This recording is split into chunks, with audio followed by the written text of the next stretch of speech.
ये बहुत ही दुर्भाग्य है कि आज की राजनीति तुष्टीकरण की हो गई है कि आपको खुश कर दिया जाए, आपको फ्री की कुछ चीज़ें दे दी जाए, आपको बता दिया जाए, आपको जितना कमज़ोर बना के रखा जाए, इसकी कोशिश है।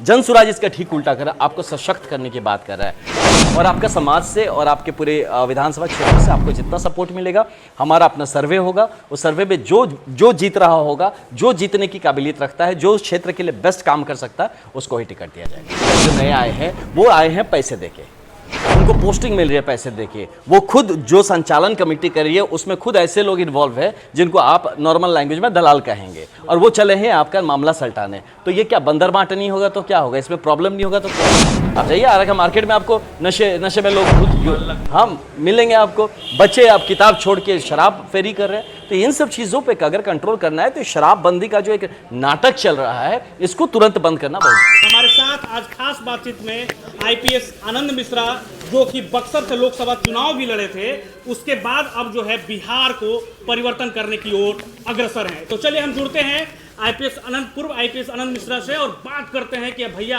आखिर एक लड़का जो कि यूएन छोड़ के, यानी कि अमेरिका और अफ्रीका को त्याग करके भारत लौटता है, प्रधानमंत्री नरेंद्र मोदी को 2014 में बनाता है, फिर लगातार नीतीश कुमार हो या फिर ममता बनर्जी हो या कई और अन्य जो पार्टी के नेता हो उनको जिताता है, तो दूसरा लड़का यानी कि आईपीएस आनंद मिश्रा जो कि बिहार के ही हैं, वो भी इस बार जन स्वराज की ओर अग्रसर हैं और बिहार को परिवर्तन करने की ओर बढ़े हुए हैं। तो सर स्वागत है जी। धन्यवाद। बहुत बड़ा त्याग किया था आपने और लोकसभा चुनाव आप लड़े, भले जनता का साथ नहीं मिला, लेकिन हम जब गए थे वहाँ पे तो देखे थे माहौल ही कुछ अलग था।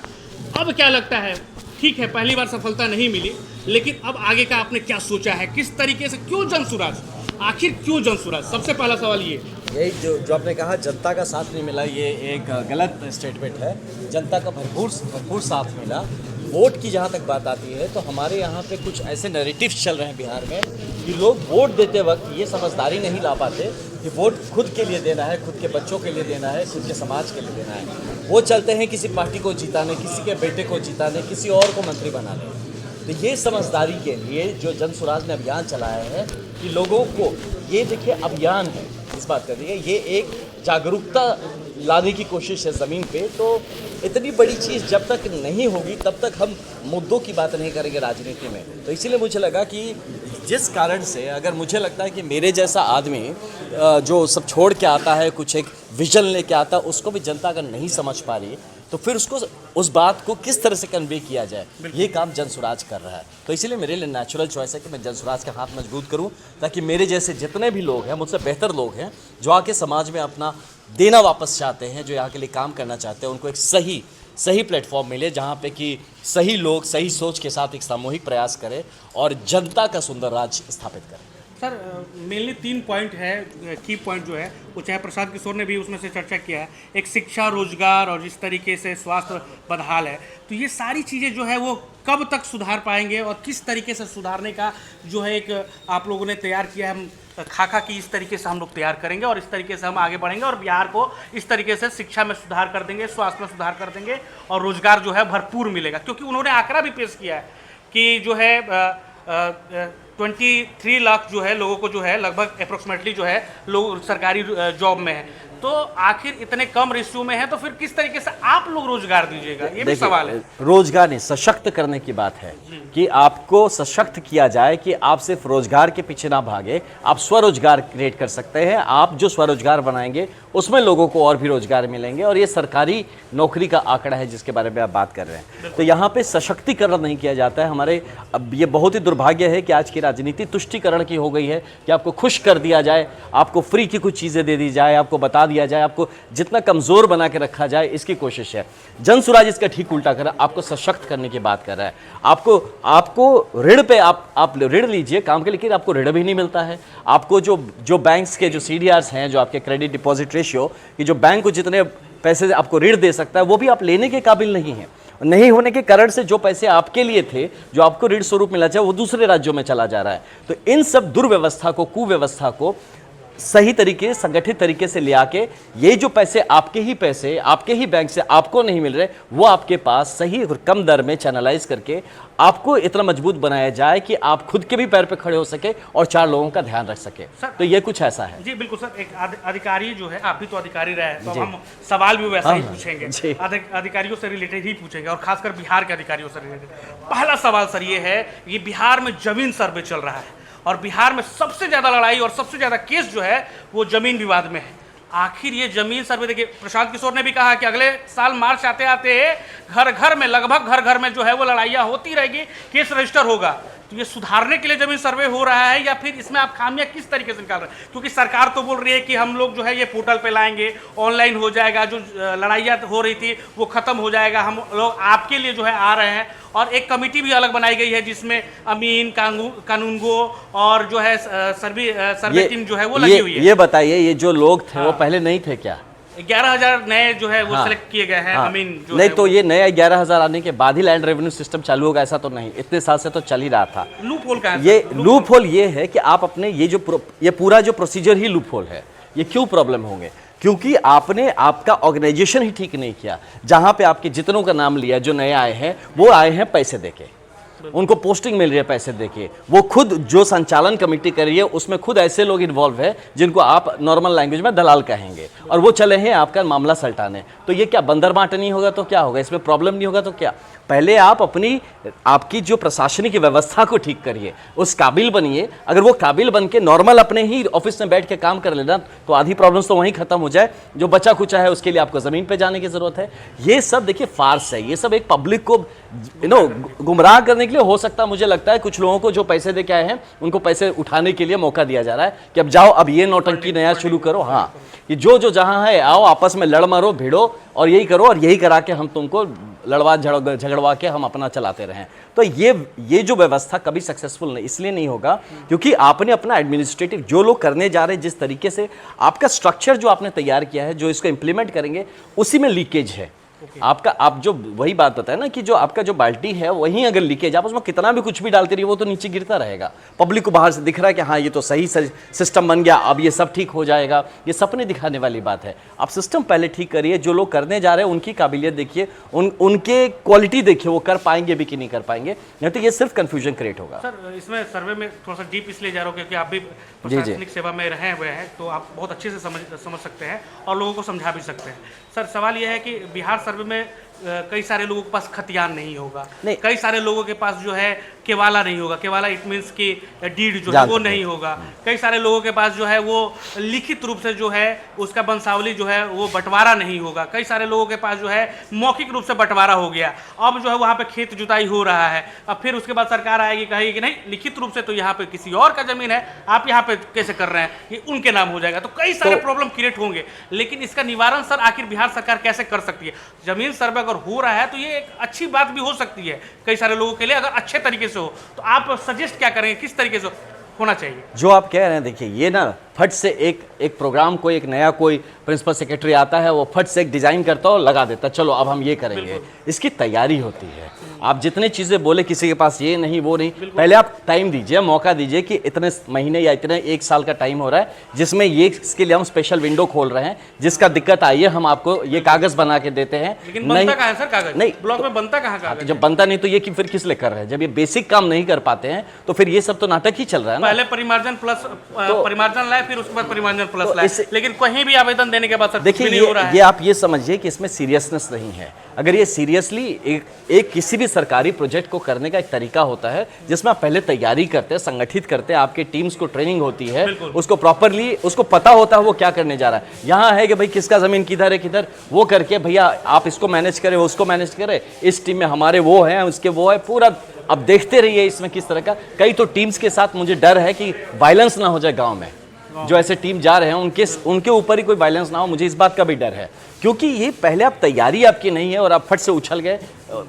आपने सही कहा, ये चीज करना अच्छा है, डिजिटल रिकॉर्ड्स क्रिएट करना अच्छी बात है ना। और कई सारे स्टेट्स तो कब कर चुके हैं, आप तो पहले बहुत लेट चल रहे हैं, और जब चल भी रहे हैं तो आपने ऐसे अचानक से रातों रात मन किया अब चलो ये करते हैं और आपने शुरू कर दिया, ये प्रॉब्लम ही होगा। और मंत्री जी कह रहे हैं कि हमारा पर्सनल नंबर है, कोई भी अधिकारी करप्शन करता है तो हमारे इस पर्सनल नंबर पर कॉल कर सकते। कितने लोगों का फोन लगेगा? एक नंबर है और उस नंबर पे कॉल करना और ईमेल देखिए करना है। यही गलत है, जिसका काम है करप्शन रोकना, आप उसको छोड़ के मंत्री जी अब करप्शन रोकने चले हैं। तो ये सब पब्लिक का स्टंटबाजी है, कुछ नहीं है। यहाँ विजिलेंस डिपार्टमेंट नहीं है, एसीबी नहीं है, यहाँ वो लोग क्या कर रहे हैं फिर, बिल्कुल। है ना। पूरा का पूरा यहाँ पे तंत्र है जो कि सिस्टम बना हुआ है इसको रोकने के लिए, वो छोड़ के मंत्री जी अब कॉल पे अटेंड करेंगे। तो ये सब पब्लिक को बेवकूफ बनाने का तरीका है। पब्लिक को समझ में आना चाहिए, आप कॉल कर लीजिए, आपका मन का आधा सांत्वना वही हमने मंत्री जी को बता दिया है, अब सब ठीक हो जाएगा। बस ये सांत्वना है, ऐसे काम नहीं होता है। जन स्वराज को किस तरीके से 2025 में 243 सीटों पे तो आप लोग लड़ेंगे चुनाव। जी। तो खासकर जो है आप तो आरा के हैं, आरा बक्सर मतलब जो भी कह लें, तो आरा बक्सर का जो है नेतृत्व तो पूरे बिहार का तो करेंगे ही, जी। लेकिन आरा बक्सर पे ज्यादा विशेष रूप से आपका ध्यान रहेगा, ये तो मेरे को पता है। बिल्कुल। और ये भी पता है कि प्रशांत किशोर जो है अपनी जो है यात्रा से पहले यहाँ पहुंचे हैं, तो उसके पीछे कहीं ना कहीं हाथ आनंद मिश्रा का भी होगा, नो डाउट, भोजपुर में। तो सवाल ये है कि आखिर जन स्वराज आरा और बक्सर के लिए क्या कुछ करने जाएगी, चुनाव किस तरीके से लड़ाइएगा। आरा में 7 विधानसभा क्षेत्र है, उन 7 विधानसभा क्षेत्र को आप किस तरीके से देख रहे हैं और किस तरीके के कैंडिडेट देंगे। जाति जो है वो मायने करेगा इन 7 मैं बताता हूँ, सही लोग, ये सबसे पहला क्राइटेरिया है सही लोगों को नेतृत्व का मौका देने का। सही लोग वो हैं जो एक सही सोच के साथ हैं, उनको पता हो कि वो जो कुर्सी के लिए वो लग रहे हैं, वो कुर्सी के लिए नहीं चाह रहे, वो एक जिम्मेदारी उठाना चाहते हैं अपने समाज की। तो ऐसे लोगों को चुनने का, अभी थोड़ी देर पहले उन्होंने बताया 5 से 7 लोगों को चिन्हित किया जाएगा, जो उस कि उनको बताया जाएगा कि अब आप अपने क्षेत्र में काम करिए और आप खुद को प्रूव करना है कि आप किस कदर आप वहां पे जमीन पे उतर के काम कर सकते हैं। पब्लिक भी आपको देख सके, लोगों को पता हो कि भाई ये जो बनना चाहते हैं उनमें कितनी काबिलियत है। तो ये धीरे धीरे फिल्टर होके 1 साल में, और बहुत बार क्या होता है ना, हमारे मन में मन तो होता है कि हम बन जाए, लेकिन कभी कभी खुद को नहीं पता होता है कि हम कितना कारगर हैं।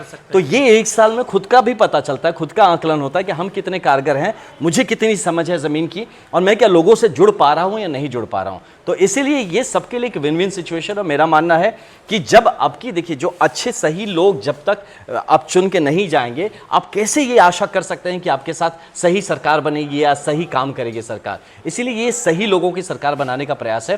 और जन स्वराज, इसमें आपने जो कहा कि जाति और ये समीकरण, तो हम समीकरण नहीं देख रहे हैं, हर जाति में अच्छे लोग भी तो है ना। तो जिस भी जाति का लोग, आप अगर 5 जाति है, मैं 5 जाति के लोग आगे आ सकते हैं कि हम लड़ेंगे, हम थोड़ी किसी को मना कर रहे हैं। आप आइए, आप करिए, और फिर जिसका सबसे ज्यादा सर्वे में हमारा आता है कि कौन उस विधानसभा का नेतृत्व करने के लिए जनता सबसे ज्यादा सपोर्ट कर रही है, वो चाहे तब किसी जाति का हो, जिसकी सबसे ज्यादा सपोर्ट होगी टिकट उसको ही मिलेगा। पैमाना सर किस तरीके से, ये तो हाँ, पैमाना इसका कुछ नहीं है। आपको अगर लड़ना है तो आप जिसको लड़ना है, देखिए, आप कुछ लोग मतलब जानना चाहते हैं, आप नेतृत्व, तो आप नेतृत्व लेने के लिए, देखिए, आपके पीछे पहले लोग होने चाहिए। तो हमारा ये समझ है कि जिसको विधानसभा लड़ना है वो कोशिश करेगी कम से कम 5000 लोगों का अपना उनके सपोर्टर्स हो। तो इसके लिए हम लोग उनको कह रहे हैं कि आप कम से कम 5000 लोगों को अपने साथ जोड़िए। ये नहीं कि जन स्वराज के साथ तो जुड़ेंगे ही, आप नहीं भी कोशिश करेंगे तो जुड़ेंगे, आप उसके सूत्रधार बनिए। तो आपको भी पता चले कि आपकी जमीन पे 5000 लोग हैं कि नहीं, और उन 5000 लोगों को पता चले कि आप उनकी जिम्मेदारी लेने को तैयार है।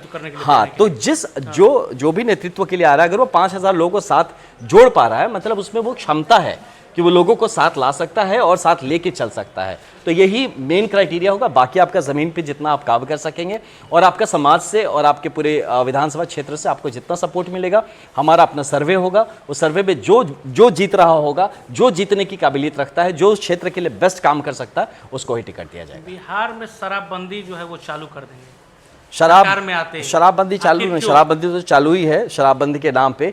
इसलिए देखिए, आप समझिए, शराबबंदी कहा जा रहा है, शराबबंदी है क्या? महिलाओं का, फिर महिलाओं का कष्ट ज्यादा हो गया ना। आप कई सारी महिलाओं के पति, बेटे जेल में पड़े हुए हैं, वो गरीबों के बच्चे जेल में पड़े हुए हैं, उनको जेल में नहीं होना था। ये अगर शराबबंदी के इसके चलते जो माफिया हैं वो तो अपना सब कुछ कर रहे हैं, और जो आपका पूरा का पूरा एक पूरा युवा का एक वर्ग है जिसको आपने, वो मैदान में खेलने नहीं जा रहा है, वो सोच रहा है जितने देर फील्ड में जाएंगे उतने में 2 बोतल बेच के 2000 रुपया कमा लेंगे। हाँ, तो वो इन माफिया का शिकार नहीं रह रहा है, यस, बैग में किताब नहीं बोतल रह रहा है। तो वो माओ के लिए तो अच्छा है, उनको समझना है कि अगर देखिए, और फिर जिनके पति पीने का आदी हैं, वो आज उनको वो शराब नहीं तो कुछ भी पी के आ जा रहे हैं। कल को हुच ट्रेजेडी जो कहते हैं ना, कि मतलब इलीगल भी ले रहा है। यस, तो अब ड्रग्स का बढ़ रहा है, सब कुछ बढ़ रहा है। तो आप ये देखिए कि आप जिस चीज को बंद कर दिए, या तो उसको पूरी तरह से बंद कर दीजिए, इतनी क्षमता है नहीं आप में, आप कर नहीं पाते। हाँ, तो वही बात है, वो क्षमता है नहीं हम में कि हम पूरी तरह से बंद कर दें। तो वो जब कर नहीं पा रहे तो उसको रेगुलेट तो करिए कम से कम। आपको पता तो हो कि क्या मूवमेंट हो रहा है। आप शराबबंदी का आपको पता ही नहीं कि कितना शराब आ रहा है, कौन सा शराब आ रहा है, कहाँ से शराब है, वो शराब है कि जहर है, कुछ नहीं पता। आधी की आधी जनता उसमें फिर भी लत लगा के इसमें नशे में। आप जाइए आ रहा मार्केट में, आपको नशे में लोग धुत हम मिलेंगे आपको। बच्चे आप किताब छोड़ के शराब फेरी कर रहे हैं। तो इन सब चीज़ों पे अगर कंट्रोल करना है तो शराबबंदी का जो एक नाटक चल रहा है, इसको तुरंत बंद करना बहुत ज़रूरी है। एक आखिरी सवाल, क्योंकि सर आप बीजेपी हैं, और ये सवाल सर ये है कि बिहार में जो है कई सारे लोग कह रहे हैं, या बिहार के लोग भी समझना चाहते हैं कि जिस तरीके से दिल्ली में अरविंद केजरीवाल जो है वो पार्टी बनाते हैं, वो ठीक है, वो अलग एरा है, वो जो है आंदोलन किया उन्होंने अन्ना हजारे के साथ, और वो पार्टी बनी और वो चुनाव जीती। कहा जाता है कि बिहार में जो है खासकर शिक्षा जो है, लिटरेसी रेट जो है कम है, अशिक्षित लोग जो है वो गांव में जो है वो किसानी से मतलब रखते हैं, और जातिवाद जो है वो चरम सीमा पर रहता है। तो इन दोनों को आप भेद करके जनसुराज जो है दिल्ली वाला जो है करिश्मा, वो बिहार में आखिर कैसे कर पाएगी? देखिए, ये पार्टी बहुत सारे, नीतीश कुमार जो है, तेजस्वी यादव है, या फिर लालू यादव का जो इस तरीके से चिराग पासवान, इन लोगों को कैसे जनसुराज हराएगी आखिर कैसे? जनता की जो समझ है ना, उसको सिर्फ आप ऐसे मत आकलन कीजिए कि जनता की समझदारी सिर्फ शहरों तक सीमित है। जनता जब कांग्रेस बनी थी, जब भारत की आज़ादी की लड़ाई कांग्रेस ने उठाया था, तब हमारा एजुकेशनल क्वालिफिकेशन क्या था, हमारा लिटरेसी रेट करीब 20% के आसपास थे हम लोग। तो 20% की जनता मिलके इतनी बड़ी एक संगठन खड़ी कर सकती थी, जो कि 20% ही शिक्षित है, यानी 80% लोग शिक्षित नहीं थे। तो वैसे लोग भी अगर मिलके एक इतना बड़ा संगठन चला के देश को आज़ाद करा सकते हैं। और यही बिहार है जहाँ पे वक्त पे बिहार ने इन सब चीज़ से उठ के मुद्दों पे वोट दिया था। जब लालू यादव जी ही आए थे तो क्यों आए थे? वो एक मुद्दे पे आए थे, जाति पे नहीं आए थे। नीतीश कुमार जब पहली बार आए वो भी मुद्दे पे आए थे, वो जाति पे नहीं आए थे। फिर जनसुराज का जब आने की बारी हुई तो सब जाति लेके क्यों परेशान है? जनसुराज ने असल मुद्दे पकड़े हैं आज हमारे समाज के। जनसुराज ने वो सारे मुद्दों को परिलक्षित किया है और उसको डिफाइन किया है, समझने में मदद किया। अब क्यों हमें लगता है कि हमारी जनता इतनी मूर्ख है कि वो मुद्दों को नहीं समझेगी? वो समझेगी इस बात को, इतने सालों से ठगी जा रही है। तो इसीलिए मुझ जैसे लोगों को इसीलिए कॉन्फिडेंस है कि जिस दिन जनता ने हमारा मुद्दा समझ लिया, इन मुद्दों पे जनता वोट देगी और वो सिर्फ जाति के बंधन में बंध के नहीं रहेगी। कहाँ से चुनाव लड़ेगा सर? देखिए, मेरा पर्सनल, अभी मैं एक संगठन का मेंबर हूँ। मैंने पहले भी बताया कि मैं चुनाव लड़ने नहीं आया था, अभी भी मैं चुनाव लड़ने के कुछ मूड में नहीं हूँ। मैं चाहता हूँ कि मैं 243 सीटों पर ही काम करूँ, मैं संगठन का काम करूँ। लेकिन ये पूरा संगठन का डिसीजन होगा ना। अब मैं संगठन का पार्ट हूं, मैं कैसे कहूं मैं चुनाव लड़ूंगा भी कि नहीं लड़ूंगा? मुझे हो सकता है बोलता आप पीछे कंप्यूटर पे बैठ के सब काम करो, मैं वही करूंगा। तो जैसा आगे संगठन डिसाइड करेगा वैसा किया जाएगा। लेकिन मेरी पर्सनल इच्छा है कि जनसुराज के इस महा जो यज्ञ है, इसमें पूरे बिहार राज्य में काम करो। भाजपा ने आपको धोखा दिया था कि नहीं, ये सब पुरानी बात है। देखिए, अब जीवन में आगे बढ़िए, किसी ने धोखा नहीं दिया, किसी ने धोखा नहीं दिया। वो अलग चीज़ है, हम अलग चीज़ है। कोई किसी को धोखा नहीं, धोखा उससे होता है जिससे आपका रिश्ता होता है। जब रिश्ता ही नहीं है तो धोखा किस बात का? मजा किस में आ रहा है सर? असम में being IPS officer, being SP of जिला, या हारा का और बिहार का जो है इस तरीके से लोगों के बीच में जाके पानी कीचड़ में घुस के उस समय भी करते थे। बिल्कुल। लेकिन पीछे बॉडीगार्ड हुआ करते थे, गाड़ियां काफिला लगी रहती थी, और ये जो है अभी जो है लोगों के बीच में जाके समस्या सुन रहे हैं। वो अलग चीज था, है ना, वो एक अलग दौर था, ये एक अलग दौर है। उसमें भी मैं मजा नहीं लेता था, उसमें एक काम का मजा। तो जो कहते हैं मैं हमेशा का, जब आपका पैशन और प्रोफेशन एक होता है ना, तो उसमें आपका जो सेटिस्फैक्शन लेवल बहुत ज़्यादा होता है, आपकी संतुष्टि। उसमें भी था और आज भी मेरा पैशन और प्रोफेशन एक है। पैशन क्या है कि इस बिहार जो गर्त में चला गया है उससे निकलना और उसको निकाल के ले आने की जो लड़ाई है, आप जैसे युवाओं को साथ लेके एक टीम बन के इसके लिए काम करने का जो एक जज्बा है, ये मेरा पैशन है। और उसी को मैंने अपना प्रोफेशन भी बना लिया कि politics is my full time profession also. तो ये पैशन प्रोफेशन जब एक हो गया तो सेटिस्फैक्शन तो आना ही है। तो ये दोनों अलग है। उसमें भी मैं बहुत सेटिस्फाइड था और इसमें भी पूरा सेटिस्फाइड हूँ। लेकिन ये जरूर जानता हूँ कि ये काम करके कहीं जब लास्ट में आंखें बंद होगी तो एक संतुष्टि रहेगी कि अपनी माटी के लिए मैंने कुछ किया है। चलिए सर, बहुत बहुत धन्यवाद, आपने समय दिया। और लोग भी काफ़ी देखे, कई सारे लोग जो हैं यहाँ पे खड़े हैं, दिखाइए देखिए किस तरीके से लोग जो हैं इनकी बातों को सुन रहे हैं। और पूर्व आईपीएस आनंद मिश्रा जो है हमारे साथ हैं और गजब तरीके से जो है ये बात इन्होंने रखी है और खास करके बिहार के लोगों के लिए, बिहार में जिस तरीके से बदलाव अभी तक नहीं आया है उस बदलाव को लाने के लिए जनसुराज आ रही है। खासकर बिहार के युवाओं, किसानों और जिस तरीके से रोजगार, शिक्षा, स्वास्थ्य जो है बदहाल है उसको बदलने के लिए जनसुराज बिहार में दस्तक दे चुकी है।